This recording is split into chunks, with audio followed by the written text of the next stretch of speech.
Angela Sinickas, you're an internationally renowned top expert on measuring organizational communication. But why measure?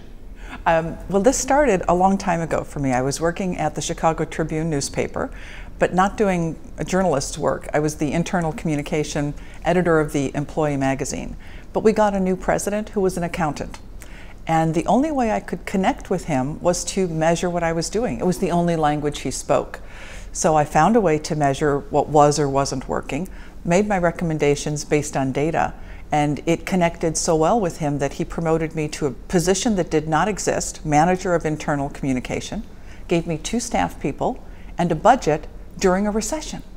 So I began to understand that when communicators use numbers, it can make a huge difference not just for our employers, but also for our own careers. So why measure? It makes not only the company better, but your own career. Have you been able to document a correlation between improved communication on one side and improved business performance on the other? Yes, and it helps to take something specific and concrete. You can't just say, well, we increased our communication budget and revenues doubled. That's just too vague and too big. But if you take a specific project, for example, when I worked back in corporations, one of our business units had very high accident rates with vehicles. And a lot of different people drove many different types of vehicles. So our communicator there divided our 7 locations into half, 3 versus 4. And in 3 of them, she tried a different way of communicating about avoiding specific types of accidents in specific types of jobs.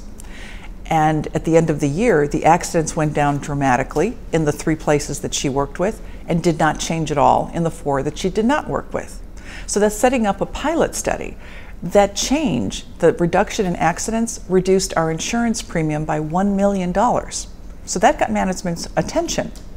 And in addition to that, we also, of course, saved medical costs, lost time from work, didn't have to buy so many replacement vehicles, et cetera, et cetera. So when you take a specific project, you can isolate the impact of communication and show that it did have a very specific business result. How would you go about finding the right communication objectives and the right success criteria for a new communication channel like enterprise video?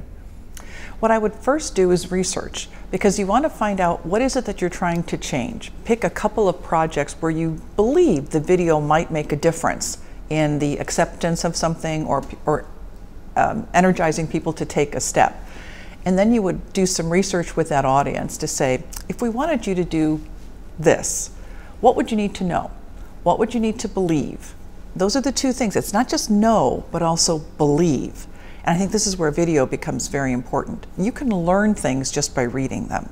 But in order to believe that it's something that you should do, you need usually people to reinforce that opinion of yours.